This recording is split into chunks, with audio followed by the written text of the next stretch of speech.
Hi, everyone. Welcome to the TimingResearch.com Analyze Your Trade, episode number 116 for February 25th, 2020. My name is David Kosmeter. I'm the creator of TimingResearch.com, and today we will be discussing your trade ideas. So over the last few days, about 40 people submitted up to 5 symbols each, and I've put the list together, and we're going to go through as many of those as we can today. So we are recording this at 4 p.m. Eastern Time, and today I have arranged for Jeff Gibby of Metastock to join us for the first time, and Jim Kenney is back to moderate, so I'm going to go ahead and turn it over to Jim. Okay, thanks, David, and welcome everybody. There's been a very active 48 hours, that's for sure. Volatility has really spiked up, and a lot of things that were looking fabulous have pulled back quite a bit. So it's very interesting to have Jeff Gibby with us today because he'll be sharing his input and his observations on what he's seeing, plus some of the technical tools that he works with through Metastock. So without further ado, for newcomers who are not familiar with you, Jeff, a little background on yourself and what you guys are doing down there at Metastock. Yeah. Hey, thanks for having me today. You bet. All right. Well, okay. So quick introduction. My name is Jeff Gibby. I've worked at Metastock for 23 years in a row. It's a good job. I absolutely love it here. Let's see, right now, I started in inside sales, so I talked to a lot of people about the software we create here. I did that for a decade. It was awesome. The next decade I spent running our partners. So I spoke to a lot of the people in the industry, created a lot of products for Metastock. And the last 3 years, my official title is like Director of Sales. So there's a quick intro to me. Right now, I'm kind of in charge of our sales team. But I've had a lot of experience showing the software and talking to different people, traveled around the world. For Metastock in general, real briefly, when I started 23 short years ago, we were owned by Reuters, who then became Thomson Reuters. About 7 years ago, we actually bought the business back from Reuters. They are now called Refinitiv. There's not we just work on creating software that helps you scan the market, helps you test different trading ideas, helps you forecast the market, helps you kind of come up with the right trades at the right time. We're proud of it. We've been rated #1 in our price category for charting software, standalone charting software, for like 23 years in a row. So there's a bit of an intro to me. That's probably all we need to kind of get in with that. Sure. And at the end of the broadcast, you'll be able to explain how people can get a hold of you and, of course, what special offers you might have for the crowd here today. Absolutely. Sure. All right. Well, we've got 15 stocks, and what we generally do is go through about half of them and then throw the ball in your court, and we throw the ball in your court to maybe go over some of the markets or stocks that you are going to look at. And, basically, after that, we'll finish the list. But let's start out with obviously one of the biggest stocks that everybody's interested in, and that's Apple, which, again, had moving averages on the 200-day, as you probably well know, way underneath the market. And obviously, the market is closing that gap quite a bit on this Yeah, we're going to do some moving average testing is what I'm seeing here, right? Yeah. I thought it might be a good idea to kind of take a look at the market right now, just the Dow and the S&P, and kind of explain kind of the way I'm looking at things personally. Yeah. And obviously, it's not a recommendation to buy or sell.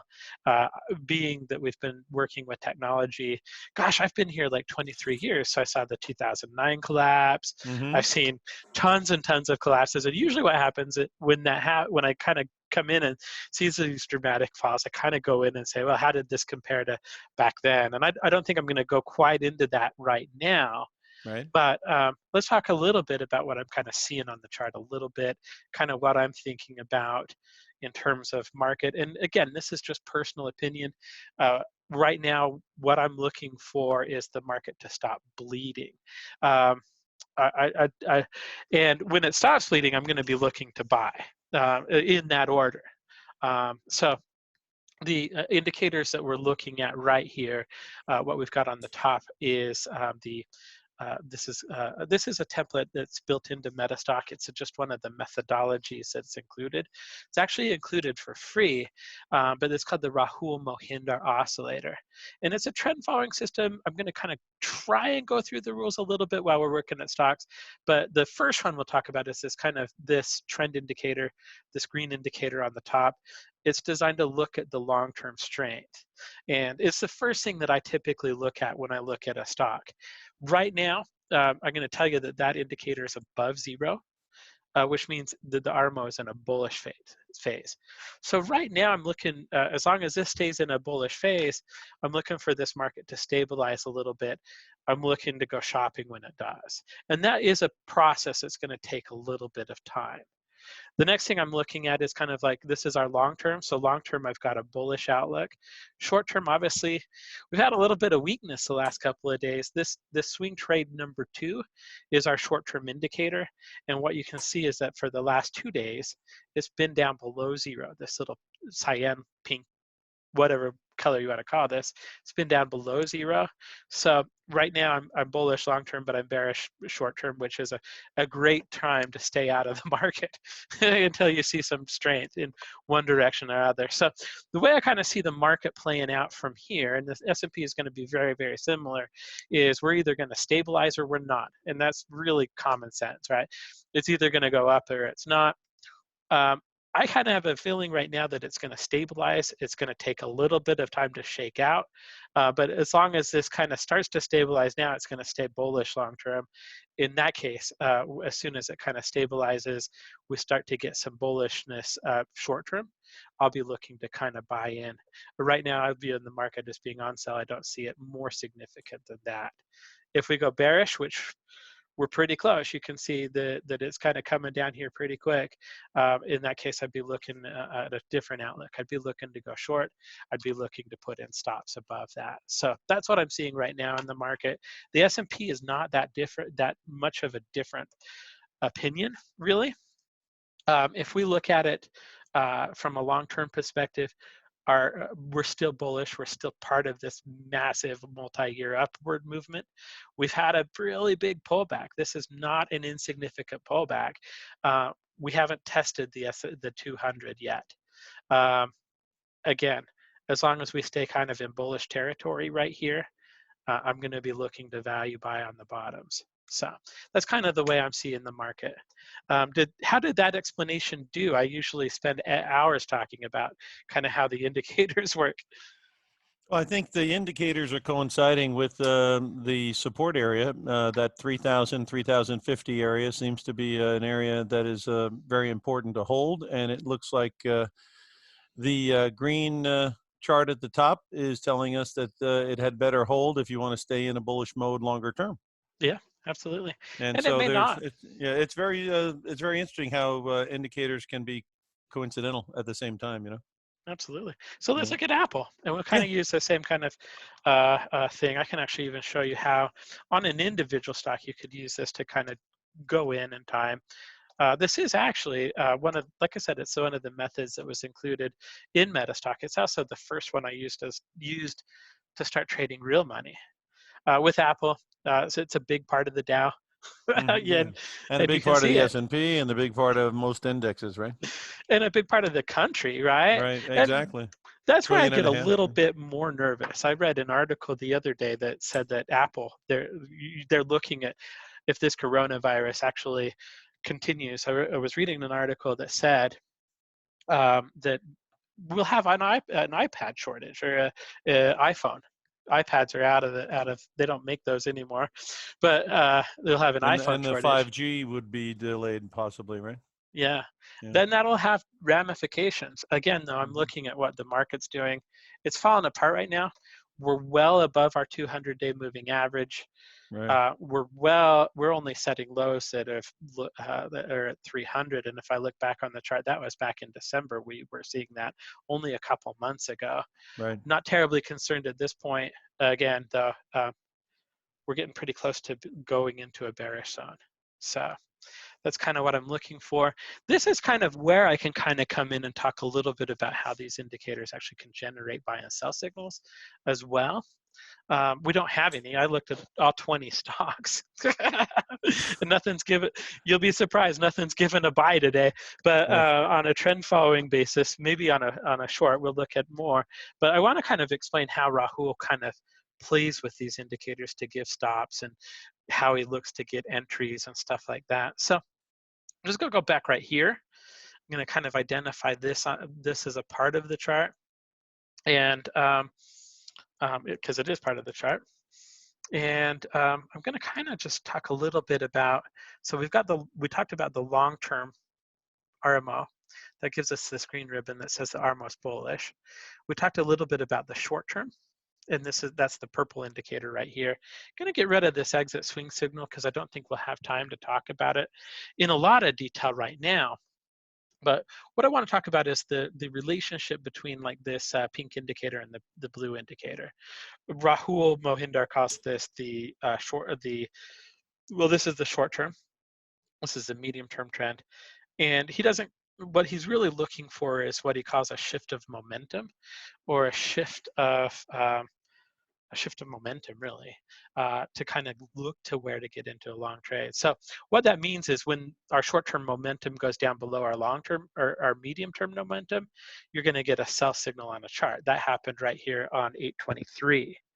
Okay, but if I'm looking at this, you have a sell signal that appears on the chart in the middle of a bullish trend long-term and a bullish trend short-term. And the rule of the trend is it's your friend until the end. And trade with the trend, and all those kind of like cliches. So we're actually kind of ignore this completely. When this comes as a buy signal, though, if we're looking at a buy signal, if we're not into Apple at this point, what we'd be looking at is be looking at a buy signal. So you have that shift of momentum upwards. You're looking at a short-term bullish movement and a long-term bullish movement. So if that's the case, what I'm going to do is I'm going to follow Rahul's rule, which I'll teach you. I'm going to actually kind of put in an entry signal. So right here, the way is where I look to buy Apple. Okay, and what I'm looking at specifically is I'm looking at the high of the day I get the signal and the high of the day before, and I just want it a little bit above the higher of those two values. I'd put in a stop loss. Okay, because you always want a stop loss. And what I look for is a pivot low. So that's a low surrounded by two higher lows. So when I get into this trade, it's going to be at 214.43. If I get out of this trade, it's going to be at 203. So that's going to give me about a 11 point stop loss on there. And then I'm just going to kind of get into it. It did trigger into this. I get that shift of momentum to the downside again, but we're still long-term bullish, still short-term bullish. And when you get the momentum shift in the row in the same direction that you're going, that's when you'd actually move your stop. So it's a very, very simple system. I've done probably a couple hundred classes on it, but that's what I would be looking at for a trade. So as we look at some of these stocks, I can show you where the trades have happened recently. If we're looking at Apple right now, one of two things is going to happen. I'm going to be the king of obvious today. It's either going to stabilize and start to go up, or it's going to continue to fall apart. Okay. Right now, what I see is this shift of momentum. It's happened right here on the 27th. You had that shift of momentum to the downside. It hasn't really. We would be right now. We're ignoring that because we're bullish long term, and we're bullish short term. But if this starts to, right now, it's bullish short term. If this starts to give us any more weakness, then we're gonna go ahead and take a short position on it. Okay, but what we want to see first is we want to see this RMO to switch bearish. I don't see that happening. I will say that personally, I'm an undying optimist when it comes to, and sometimes that's a bad thing, but that's why I use rules to trade, right? But what I see is we'll have this sideways movement as the market kind of figures out what's going to happen.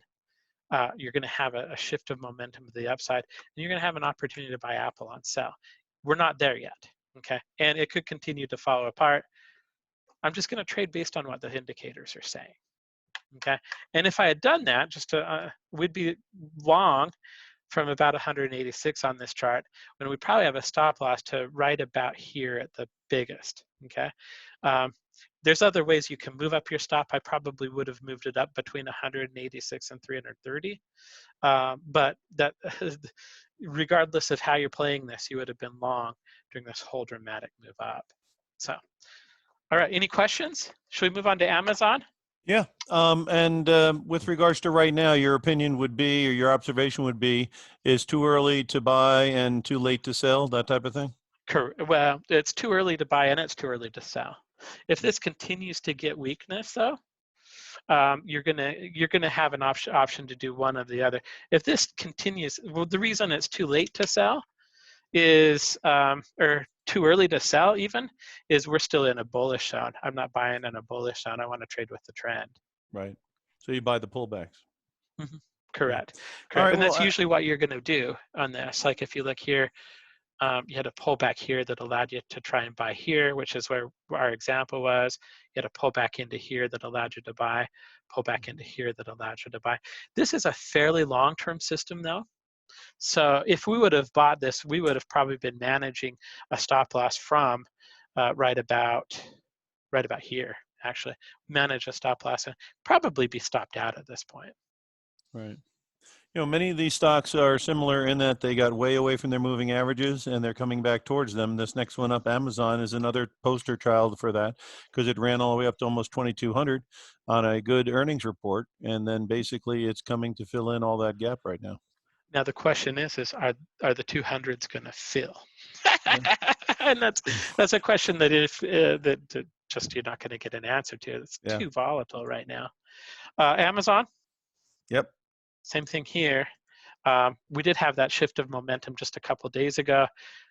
It's no different than most of the charts we'll be looking at today. We're waiting for it to stabilize and buy the dip, or we're waiting for it to go bearish long term. A little bit of no man's land right now. Yeah, absolutely. What a fun day to do this, right? Yeah. All right. Well, no, the fun day would have been 2 days ago when you got the sell signal. Yeah. Right? Yeah. Here's where we're at with Tesla. And Tesla is one that I'm actually actively watching. You've got an active buy set up on Tesla. I'm not sure that it's going to do it.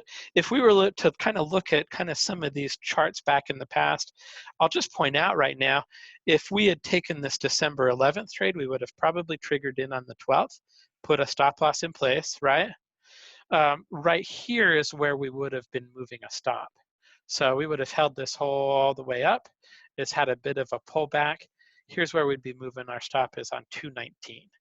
And we would have moved it. I always use the most closest pivot low. Now, pivot low is just like a low surrounded by two higher lows. Right here is a pivot low. Mm-hmm. So here's where my stop loss would be with Tesla. I'd still be long on this thing. Mm-hmm. Okay. What I'm looking for, and I wish I would have been long on this thing because like you always get these stocks that go crazy. Right. I actually am pretty bullish about Tesla right now. You had a buy signal that was generated here. It's pulled back a little bit. Here you have this change of direction. I think Tesla is one that's actually on my personal watch list. I'm waiting for it to kind of bottom out. I'm waiting for this shift of momentum, and then I'm going to buy it, and then I'm going to put a stop loss on it. Mm-hmm. So that's kind of how I feel about Tesla right now. Yeah, again, the volume, not a recommendation. The volume on Tesla today is not inordinate, so people are not panicking on this stock at all as far as comparatively to other stocks. Yeah, it's definitely one of the prettier charts that they see, right? Or that we've looked at today. That's one of the things that like a lot of experts like to look at. Like I was thinking of Elder, they want to see stocks that still perform when the market's falling apart because people aren't panicked about them.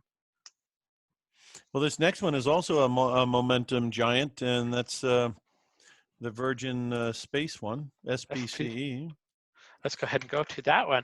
And here we go. That's had a little bit more weakness than Tesla, I think, but not much. I haven't looked at this chart. It's not on my list at all. Yeah. I have the least sexy, the probably trading methodology you've ever seen, but that's okay with me. Right now we're bullish long term. We're bullish short term. There's not really an opportunity coming in here to buy this. I'd want to see more of a pullback. We haven't even had that shift of momentum to the downside. Right. But if I was watching this since 12/11, again, this has the same symptoms that we were just looking at. Mm-hmm. It's not falling apart while the market's falling apart. Right. So here we would have bought. Here we would have moved a stop. We'd still be holding this if we had bought this. It's too late to buy it. I want to see it give me an actual pattern that it's going to buy.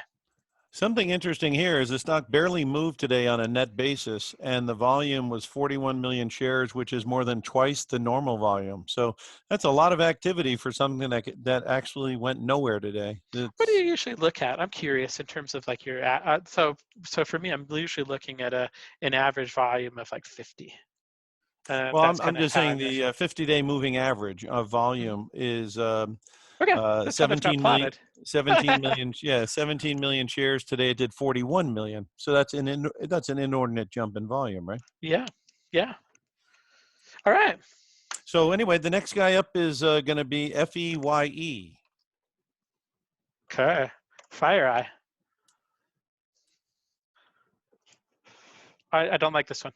I like it as a short. So what you're seeing here, you've got like your long-term, this has gone bearish. This is actually a pretty good, I'm going to take this moving average off of here for a second and just kind of talk a little bit about how I'd be trading this if I was trading it. So right here on the 19th, we had a signal that we had that shift of momentum. We just got out of this long-term bullish phase, which it wasn't there for a very long time. But right here is where we kind of got the signal. We got the RMO bearish. We got the long-term. We've got the short-term bearish, which is why you have a red bar here. And we got a signal to get out or to get short.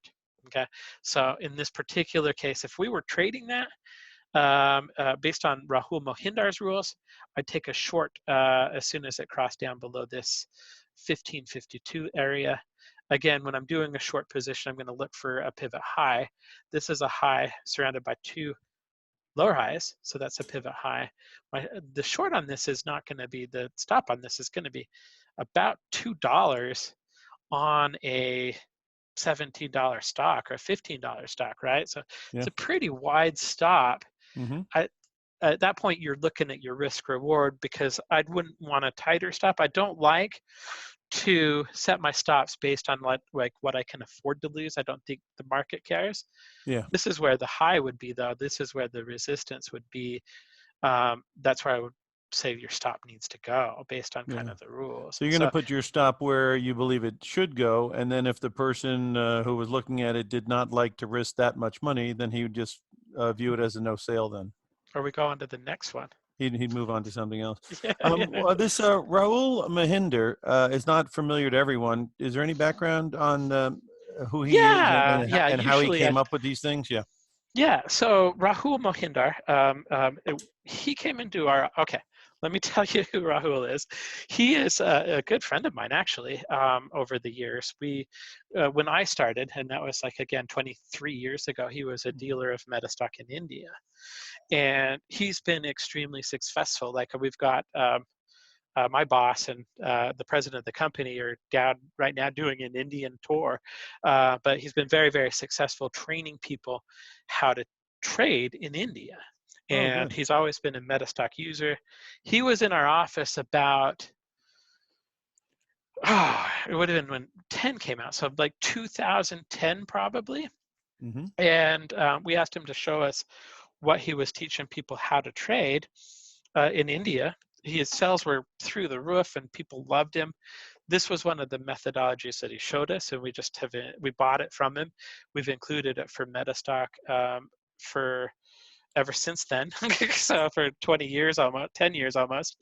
And it's actually the first trading methodology that I spent money on in terms of my first live trade was in this thing.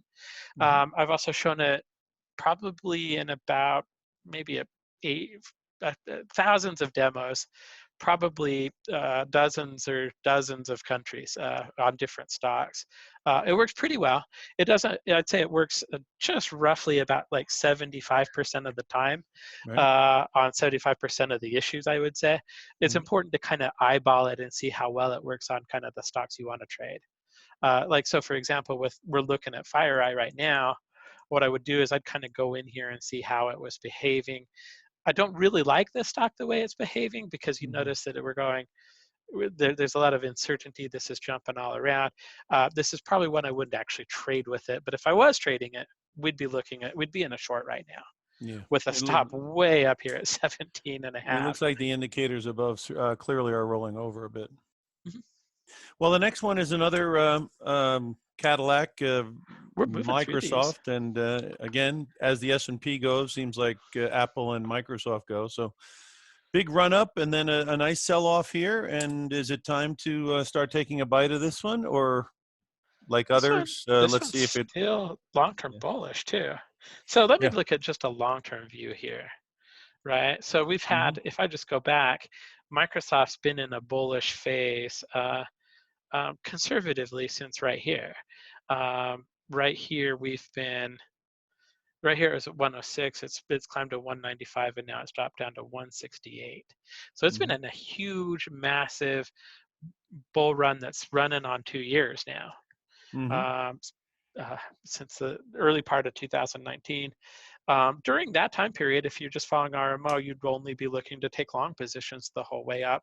And of course, with stops and protective stops to protect your profit on the way up. What I'm seeing in Microsoft is going to be the same thing. We've had a nice pullback. I don't own Microsoft. This isn't a position that I trade. But if I was interested in it, I'd be looking for this shift of momentum to position a trade. I think I think the market's going to be a little bit sideways for a little bit, but that's a perfect time after. The way I'm looking at it is everything is on sell right now. So I would be compiling that list of stocks that you want to buy into, waiting for a little bit of market strength, and I think that's a little bit of the Dr. Elder in me. We always tend to, for some reason, have Dr. Elder doing a webinar with us when the market's falling apart, and he's like, "Yeah, I'm building a shopping list right now." Yeah, and he's usually right to be doing that. That is the way it has been. Big drops, if you bought into them, have worked out. There's no assurance that continues, but that has been a philosophy that has paid off in the past. Oh yeah, yeah. The Microsoft moving averages. What I think is, yeah, go ahead. I just was saying the Microsoft moving averages are at about 164 and 144, the 50 and the 200 day. So while it could on here, it could stop at any point. Or continue at any point. There's a couple of numbers there for the moving average people. Yeah, and I'm going to throw them on and the chart. one we basically hit yesterday, so that was the 165 area ballpark. Now the question is will it make a deeper cut and close the rest of that gap, or is that about all you're going to get out of a company that everybody seems to love? It's hard to believe people even sell it. It's been such a big winner, huh? Yeah, the way I see this with the 50 on it, it seems to be bouncing off the 50 to me. Yeah, that's why I noted that the first level of the moving averages at 50 seem to be holding up so far, and if the other shoe drops, you've got some down there at around 145 ballpark. Yeah. So what are you thinking in terms of this market in general? I've done all the Well, talking. I've been thinking basically what I've been telling people is essentially that when we went up to 3,400, that area, in my view, was going to be an exhaustion simply because the advanced decline ratio was not confirming the high. The Russell and the Dow transports haven't made a new high since 2018. Your valuation got up to almost 20 on the P ratio on the S&P.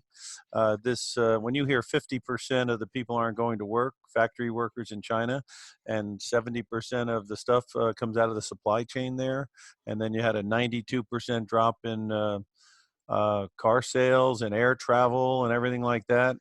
It just seemed to me inappropriate for the market to continue higher and just put blinders on to all that news. Now people are coming out, which I think is why we're getting more of a sell-off, that they can't even tell you what they think their earnings are going to be. So when you have a PE ratio and you have no idea what the E is, that's not going to get people more comfortable. And then you know how it works. Once the algos get involved and once the passive investors start hitting the sell button, plus everybody else, the order imbalance is tremendous. How many people are coming out versus going in? Obviously, it's a very big order imbalance, and that's how you drop 2,000 points in 2 days. So, my feeling is the 3,000, 3,100 area, is my line in the sand if you want to remain longer term bullish. If we take that out and stay under 3,000, 2,900, I think that people could be in shock that the run might be over, because the GDPs going into this time frame was lousy worldwide. And I don't think they're being aided by this virus. And so you already had a weak situation, and the U.S. was the only game in town, and now they're talking about 1% GDP here for the first quarter. So as much as people like to look past it and say it's only a Q1 phenomenon, there's no assurance of that, and that's why so many Sure. people are bailing out. So my feeling is like you were saying, and this machine is saying, that as we approach this 3,000, 3,100 area on the S&P, you'd really want to get some reasonable support down there, because if it goes through there like a knife through butter, that would be very discouraging. Yeah. Well, yeah. So, I'm not too surprised that it rolled over, because I thought it would roll over, but as usual, it rolls over a lot faster than I would prefer, because I don't think people like to see the VIX above 30 and 40, and I don't think they like to see 2,000 point moves in 2 days on something that No. they hold on to.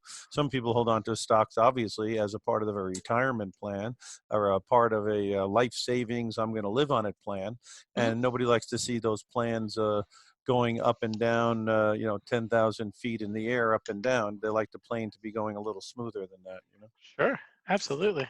And that Absolutely. VIX, I'm sure you watched the VIX. The VIX has been so low that the complacency, I think, couldn't get greater if everyone went asleep at the wheel. You know what I mean? We were at a 10 to 15 VIX while we're at these extended levels on the S&P, extended level on tech.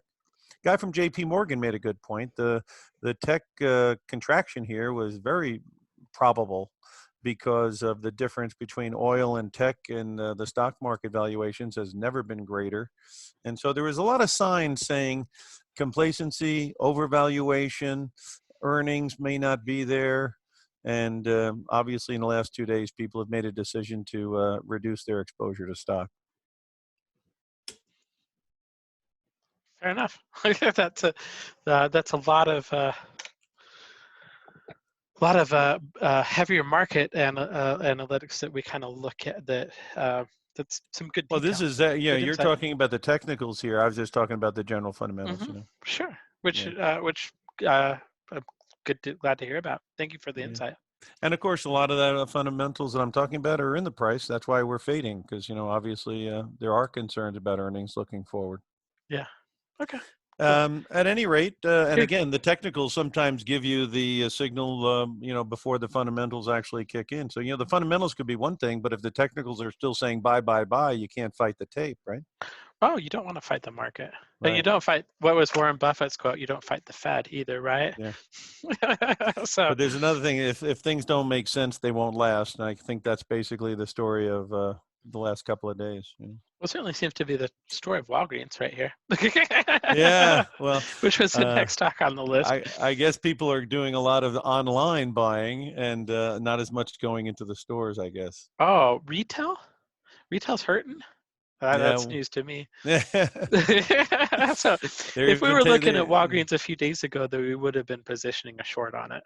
Yeah. Right here is where we would have got the sell signal, 220.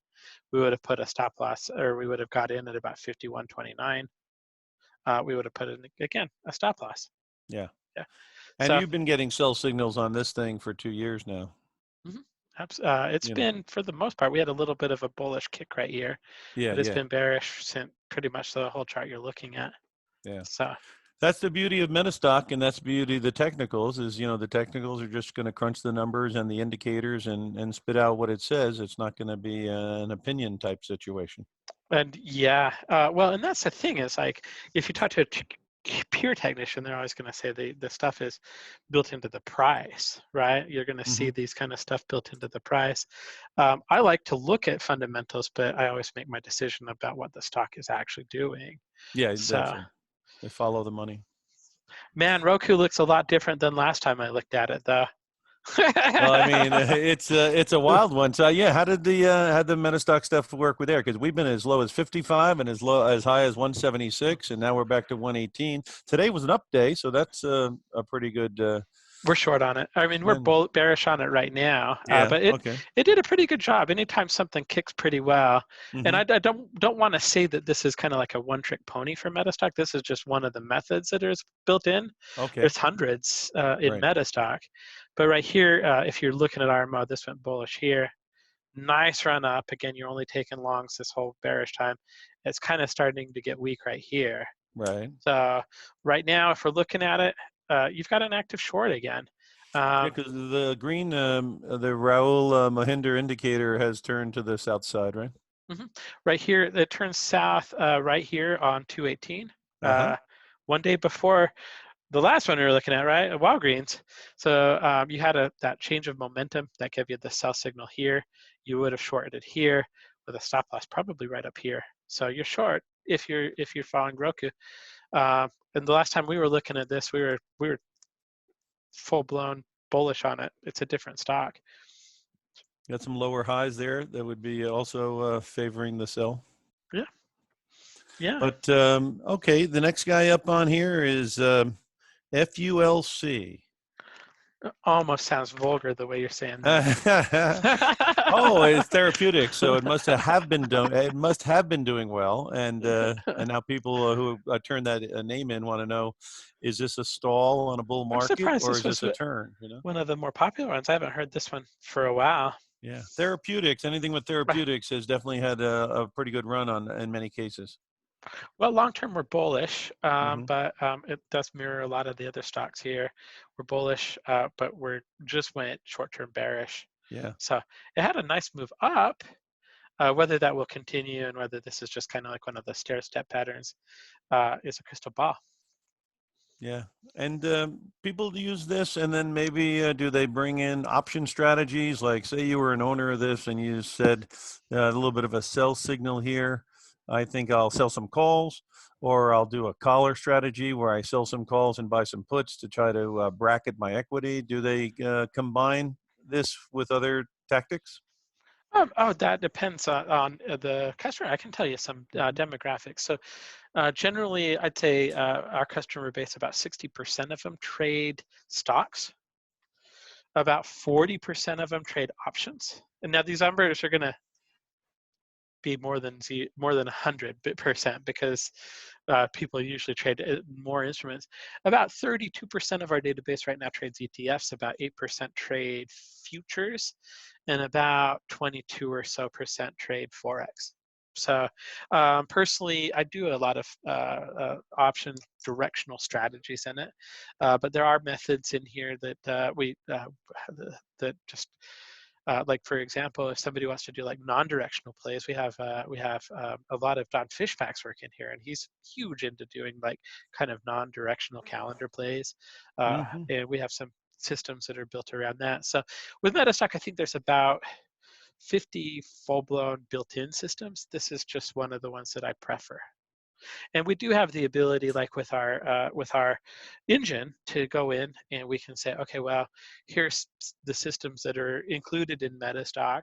I want to test those. So every time you get a trading signal, buy, and then when they come in and then sell when the rules indicate I should sell, and you can actually take a strategy like that, test them against each other, and test them against like all of the optionable stocks at once if you want to. So you could, there's really an ability to go in and do some pretty serious testing in the software with what we call our enhanced system tester.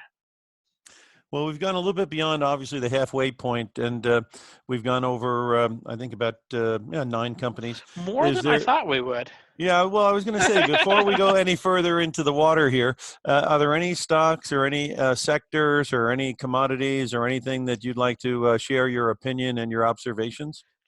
Just what we've already kind of talked about with the markets in general. Generally, for me personally, I'm not typically trading anything more serious than like an ETF. So when it comes down to it, for me, I'm usually looking at DIA or SPY. I'm a fairly conservative trader, as you can probably tell with this method that we're using, and I don't have any picks. Yeah, you're today. not doing too much day trading and things like that, eh? No, the way I say it is like depending on the day, I have between like 2 and 4 kids at home. We're usually working about 50. I'm looking really to kind of manage long-term funds and a shorter-term trading account, pretty much when it comes right down to it. All right, I'm seeing some pop-up questions on GILD. Let's put that one up there because that's Gilead Sciences, and I wouldn't mind looking at that myself because they were supposedly getting involved in some type of antidote to this virus, but today they Wow, didn't look at do as this. well. Yeah. this is kind of what pops out on the chart for me. Hmm. Like, Looked like it came back and like filled look in at that gap. let's go That's not back a bad. little further. Yeah. Yeah. Um, Looks so constructive. we have been up there for the last, we've been kind of range bound for such a long time on this. Yeah, but the green one positive up top, the Mohinder mhm. oscillator, that's not a bad thing if you're bullish. And then, yeah, this looks pretty good because I don't know that I'd necessarily run out and buy this one, but it's doing fairly well. It just popped out of a fairly big channel too that lasted a couple of years. So for me, Yeah. I don't have any signals that are active. The last one we had was right back here. We haven't really generated anything new. Right. So I'd say a key level though that I'd be looking at is the 68 For support. for support. Yeah. How about That's just where Teva? I have some interest in Teva, TEVA, and I noticed it was still going green today despite all the red. TEVA is a generic drug company out of Israel, and it has been doing pretty good. How does it read right now? And a little connection to Gilead with these drugs, you know. we're bullish long term. We're bullish short term, and we would have bought back at the high here, Yep. so like $10. Yeah. So we'd be long right now on Yep. Teva. But and where would your pullback be? 11.5? Right now we haven't pulled back enough to actually even generate A support level? a support level. Now there are a couple of other indicators. I had taken them off a little bit because I didn't know we'd have a chance to talk about it. But this is about a 30% raise on this stock, right? And Yeah. sometimes the RMO doesn't get specific enough, like it'll go for a while and it doesn't pull back enough, and people don't get that comfortable with it. Look at this too. I point this out. Look at how long this was in a bearish trend. Right. Oh yeah. It's a And saucer the whole bottom now. time, again, we were just looking to short this thing and take money out of it. Mhm. So when this works, it works pretty well. Yeah. If we were looking at kind of just the recent history, basically we would have bought at 10, like I just said. Right. If you're in a long position, you want to get in a stop. This is a little bit of a more reactive indicator that you can use. So in other words, we moved up to 13. And the way Rahul says it is if it drops down below the blue line and goes back above it, you can put in a stop. Okay. So if we're using this one, I don't usually use this one, Okay. but when it starts to go up and you want to move up a stop, this is a good one to use. You would just put in a stop right here. So I'd use a pivot low right at that point right here. Okay, I'd have a chance to move it up right here. So this is how people can use it if they want to get a little bit more active about putting stops. Yeah. Right here where it crosses up, I'd put it below the pivot low again. Right. When it crosses up again, it's going to go up below this pivot low. So now what about adding? Would you wait for 11.50 or 12 to add, or? Now, Rahul, if you like this system, good. It's very simple. It's very easy to use. I'd recommend you go through Rahul's video because he does talk quite a lot about these. For me personally, and he says, yes, you can add. So if you had some positions that were maybe hung over from back here and you wanted to add some more positions, he says you can do that. I actually prefer not to. I like to buy them back here at the start of the trend as opposed to as the trend's kind of getting a little bit more established. Right. One of the things that I like to do in the software when I'm looking for things to trade is scan. So we have a scanner in here that allows you, if I wanted to find an RMO setup, I could run a scan that would go in and find a bunch of stocks for me. So what you're saying, the scan would maybe bring forward stocks that look more like the setup where you're buying this at 10 and it may go up, as opposed to buying it after it's gone up 30%. Correct. Yeah. One of the scans that I can run, I'll just show them to you real quick because I might as well. I'm in here. So right here, this is kind of the charting. This is kind of a bit of a watch list. This is our market scanner. So if I come into it, I can go ahead and click on it. And I'm just going to kind of come down here. These are all the different types of scans that you can run. Certainly there's tons and tons. We've been working on this stuff for like 20 something years. So you can go in and say, well, it doesn't really matter if you're an RMO trader. There's a lot of stuff in here that just show you stuff that's moving up real quick or down real quick, right? Or things that are breaking through support or resistance. But the RMO scans, if I want to find something that has just went into a bullish zone, so that means it went from RMO bearish to RMO bullish based on this green indicator, I can click on that. And then what I'm finding is just stocks that kind of have exited kind of a short-term or a long-term bearishness, and they're now starting to go bullish long-term. I got you. And then I can take the results of that scan and I can send them through a new blue. So this will look for it to go long-term to short-term, and then it'll also verify that it's blue. So we'd be looking for something right about here in Diva. So if I wanted to run that against all of the optionables, I just click right here. This is all of the 4,300 optionables. I go ahead and start the scan. It's going to make a list.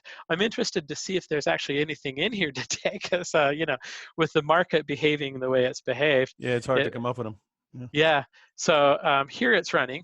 Oh, it's on the other screen. I'm trying to pull it over. Can you see this? It's running. It's going. So you see the because I was a little bit concerned. Yep. Yeah, okay. So it's run through about 1,800 of them. It's rejecting at about 50% of them. Okay. The way that this would run is it run through those ones, and then it would look for the new blues, and it would give us the list. Except for I set it up wrong. But that's kind of, let me go ahead and go back a little bit. I'll show you how I set it up wrong. If in multiple expiration options, what I want to do is I want to filter the list first in place. So I want to use the results from the preceding scan. So it figures out which ones are in a bullish zone. And then it takes the ones that are in a bullish zone and also makes sure that they're blue. And that's a good way to run this scan. So. And when people get involved with Metastocks, you have study webinars or whatever to explain how the how the data works. Yeah. So. Because you're obviously very expert. You're very expert at jumping around the thing and knowing where everything is. Yeah, right. And obviously, a guy off the street would need some training, and you provide that training as well. Yeah, and I want to talk a little bit about that. You might have noticed that the slide went dead. That's on purpose. I'm just changing. One of the things that we actually do is, and now you should be able to see a non-enlarged presentation screen. Can you see? I see your name saying you're going to share your screen. Do you see characteristics of risks of standardized options? No, it's okay, it's just black right now. It does say that it's paused. Let me hit resume share. Or maybe new share. Let's try that. Okay, share. And that is the risk disclosure that you were talking about. And okay, there it is. Good. Yep. So one of the things, there's a picture of me, by the way. Handsome as ever. Yeah. So one of the things, so this is also the presentation I normally go through when I'm talking about UPI thing. One of the things we actually do, so we have two different price points for Metastock. One of them includes a Zenith real-time, and I actually think I want to set up an account for you to play with, because it's actually been reviewed as like a Bloomberg terminal, but for $150 a month. So we basically have the Refinitiv news service. If you're interested in looking at broad markets, and you know how much a Bloomberg is, it's like $2,400 a month. Right. So they've spent basically, to give you some numbers on that, they've spent $1 billion just creating the platform. They support it with 3,000 full-time reporters in like 300 different news bureaus. It is it's what used to be Reuters News. They call it Refinitiv News, but it's a $19 billion company that specializes in providing banks and brokers data. So that's included at $250 a month. Also, the Metastock's included at $250 a month, and that's a way you can try it on a real-time basis. The end of day, which would include data for the market, but it's just Metastock. It's not the $1 billion platform. It just is what I basically showed you today, and it's just that end of day. It's only $69 a month. Okay. So what we do, yes, we do have support that's available. It's right here in our office. It's in Salt Lake City. The software has been rated #1 for 26 years straight right now. What we do is kind of like an offer to kind of help people get started is we'll let you try it for 3 months for basically the cost of 1 month. So if you're doing the end of day option, it's about $30, $20 to $30 a month to go. But that'll include like Metastock. It includes the data for the region that you're interested in. That for most people that's listening, that's probably North America. That includes like all of your US data, Canadian data, South American data. It includes futures. It includes Forex. It includes options. There's also like Europe, Middle East, and Africa, and Asia Pac in case you're listening from overseas.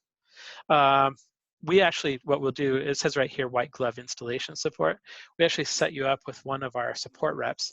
They have a 2-hour long appointment. So most appointments don't take 2 hours, but they set aside 2 hours to give you a phone call and walk you through the whole software. In addition to that, we have the what we call our Unleash the Power of Metastock. It goes through like our power tools. It talks about like how to do system tests, how to scan the market, how our forecaster works. It's a full-blown walkthrough of the software, and this shouldn't be on here. I'm not actually planning a boot camp, but there's lots of classes that are included. I meant to take that off of here. But you can get this 3-for-1 offer. You just give us a call at 800-882-3040. If you have questions or if you just want more information, you can chat online with one of our guys here. It's metastock.com/saleschat. Perfect. Okay, what do we got here? We got about 5 minutes. You want to try to hit the rest of the stocks real quick? Sure. Let's look Okay. at, let me go ahead and exit the screen share here because I'm going to have to switch back and people a little bit. should write that number down and that web address there so they can reference that. Yep. Yeah, 800-882-3040 or metastock.com/saleschat. I'll get you to one of our live operators are standing by. Yeah. Share screen. All right. Well, there's a lot to chew on there, so it'd be very nice to have somebody explain it to you. Yeah, and there is like one of the things I love about representing Metastock. Number one, we've been rated number one for. That's a lot of number ones, right? We've been rated number one for like plus 20 years now. It's such a good company to actually represent. The other thing that I tell people is it's not a software that you're going to outgrow. So however the last decades that I've actually been employed here, we've seen companies come into the business, companies go out. They had a company that was selling a moving average solution that was like $3,000 as a one-time cost. They're no longer in business, but it's just a software you'd buy and grow out of. The thing that I've always liked about Metastock is it's a software that continues to grow with you. And so if you want to apply it in a little bit of a different way, maybe ARMO is not your thing, you want to use a different method, heck, you can go in and create your own methods using the 200-300 indicators that are in the software. A little bit further than what we're going to go into. And a lot of people like to look at different time frames, 15-minute, hourly, 1 day, 1 week, 1 month, etc. Do you have all different time frames you can reference in here? With the real time, you can go intraday, you can go daily. Right here, you should. Can you see Metastock again? I just see the chart on whatever we were looking. Oh, Tiva.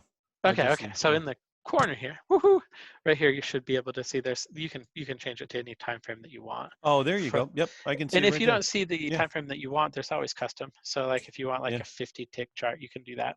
You just go to custom and say I want 50 ticks. So it's very comprehensive. It is. Yeah. Very comprehensive. Okay. All right. Well, let's just see here. Can we go back on a chart here and? Yeah, which one? I lost the chat somewhere and all that screen. Yeah, no, I'll give you one. NBL, not something I'm familiar with right off the bat. NBL. NBL, Noble Energy. Nancy, Bobby, and Noble Energy. I guess I'm not familiar with it because I'm not much in energy lately. Okay. Yeah, and today it had a tough day. So the question here would be, is the energy market going out of business, or is it a situation where it's darkest before dawn? I'd probably look at gas first, right? Before I went kind of down. I do like to look at kind of the broader market, kind of, and the ETFs give us an easy way to do that, as opposed to looking. We could also go look at CLC1, which would be the contract. Just from what I'm seeing in Noble right now, you're bearish. It's been bearish for about a week, and it's fallen apart. Yeah. So that may not stick. And again, it's a broken record today.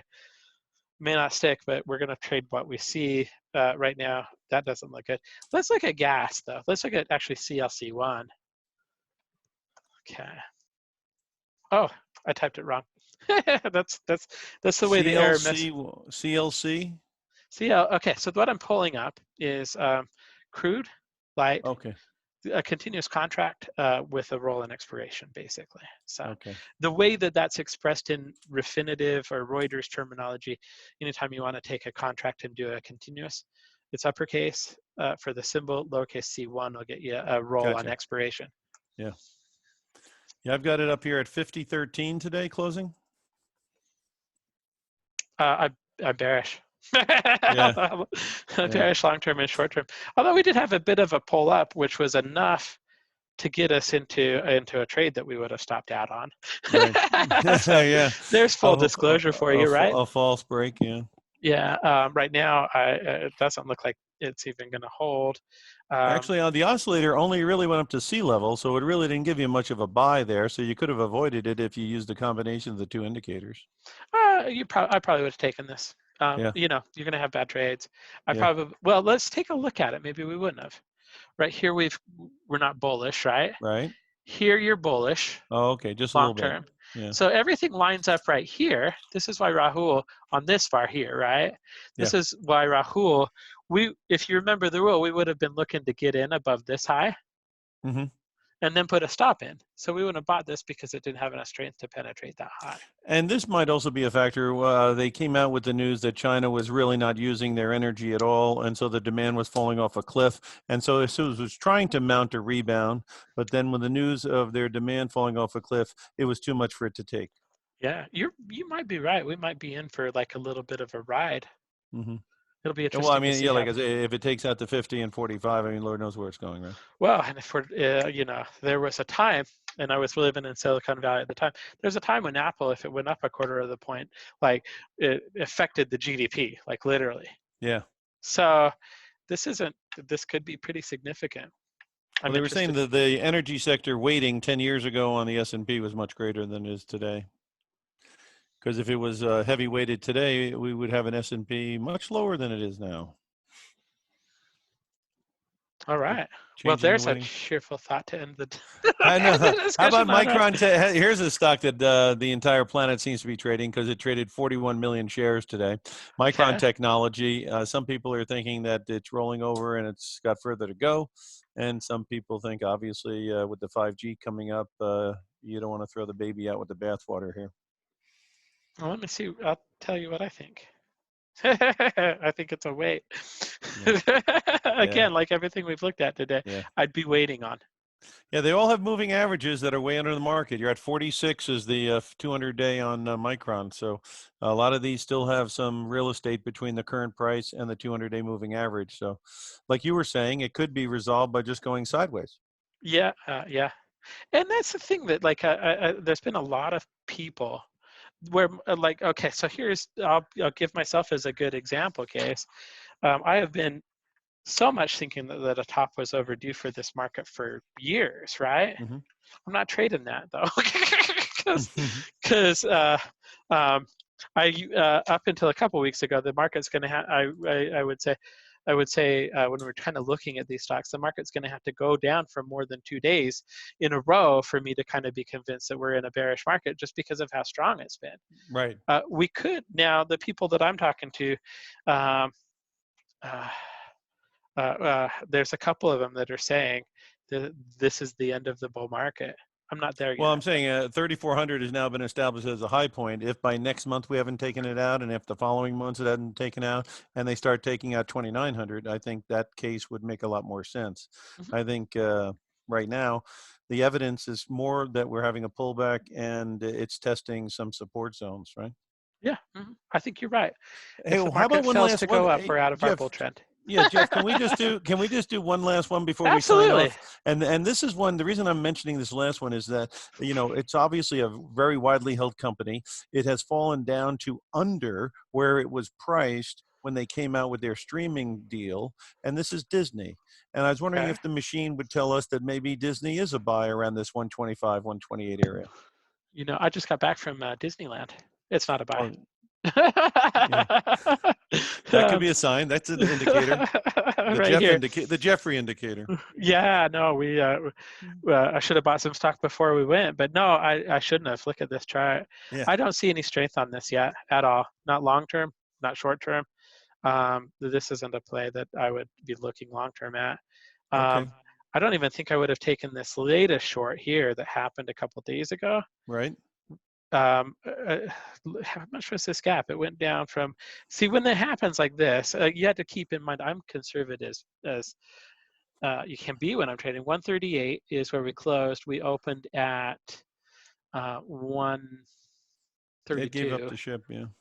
So that's a 6 point. At that point, I'm looking at, okay, where's my stop loss? How much am I actually kind of risking? That's actually not as severe of a drop. I don't think I would have played it though. I would have waited, even though it was a right call so far. So far, it was the right call. I was thinking because the 200-day moving average, I think, was right around 125. Let me just double check. It's right here. I've got it on the chart. Oh, no, it's 138. So yeah, it's way above it now. I got you. Yeah. So we're crossed. I'd be looking at this as resistance right now. Yeah. Technically, this thing looks like a mess. Fundamentally, is a whole different ball game. But right now, the money's coming out, not in. Do you have a subscription to Disney Plus? No, but I always like the Beauty and the Beast because I always, related to the Beast. Well, I don't know. Do you have kids? I do. Oh, okay. They're older now, so we've done our Disney time. Well, I told you about the 2 to 4 kids depending on the day, right? We've got Disney Plus. I got you. Well, we're out of time here for this broadcast, and what I'd like to do again is just reintroduce yourself real quick, if you would, Jeff, and again the contact information so they could check out Metastock, which a very, very comprehensive software. I'd like to say thanks for having me, and thanks for those of you that came here. Again, I don't want to give you like a buy and sell signals, but I think I totally avoided that. So yeah. You can give us a call. You have an instrument, and then the person has to use the instrument as they see fit. Yeah, you can give us a call, 800-882-3040. We'd be happy to mail you some more information or help you get set up for the extended trial. And then the other link that we gave out was just metastock.com/saleschat. So, and that's perfect for if you're international. So I put that on here, but it's not very large. 1-800-882-3040, metastock.com/saleschat. And I just hope if you end up trying out Metastock, I hope you like it as much as I do. It's a great software program.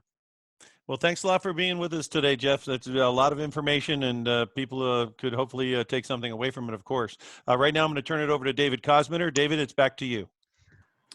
All right, thanks, guys. Great discussion today. And just want to give a quick reminder to everyone, be sure to subscribe to Timing Research on YouTube and your favorite podcast network. You can also go to TimingResearch.com to get access to the recording of this episode as soon as I can get it posted, and as well as any of the past recordings. Just want to thank my guests again for today. Jeff Gibby of Metastock. It was great to have you here, Jeff, for the first time. Yeah, so, thanks for having me. Hope to have you back soon. And Jim Kenney of OptionProfessor.com. Thanks, everyone. Thanks, David. Thank you.